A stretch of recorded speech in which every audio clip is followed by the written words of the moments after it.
In this guide, I'm going to show you how you can cancel your Fortnite crew subscription here in Fortnite Chapter 7. Before we get into this guide, make sure to like the video and subscribe to the channel with all notifications on. It really does help the channel and lets us know that you want more content like this. We'd greatly appreciate it, and if at any point throughout this guide you do have any questions, just ask them down in the comment section below and we can help you out further. I'm going to be doing my best to reply to every single comment down there. Go ahead and open up Fortnite, and what you're going to want to do is go to the passes section right here. And in this section, you're going to see all of the benefits that you get from Fortnite Crew. 1,000 V-Bucks every single month. You're also going to go ahead and get the Battle Pass, the OG Pass, Music Pass, Lego Pass, Crew Pack, the Rocket Pass, and different crew styles as well. It's definitely good value, but if you stop playing and you just don't want any more, you can cancel it by selecting Manage Subscription, which is going to be in this option right here where mine currently says Join Fortnite Crew.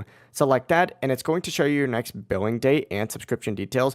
Press cancellation info and then scroll to the bottom and select cancel subscription. It's going to ask you to confirm it. After you do confirm it, you will not be charged again on your next billing cycle, and any crew skins that you've received, V-Bucks already awarded, and Battle Pass access for the current season are going to be gone. But yeah, it really is as simple as that. If you guys did have any questions, just ask them down in the comment section below and we can help you out further. I'm going to be doing my best to reply to every single comment down there. Before you guys do leave this guide though, make sure to like the video and subscribe to the channel with all notifications on. It really does help with the channel and lets us know that you want more content like this. We'd greatly appreciate it. Have a great rest of your day though. Peace.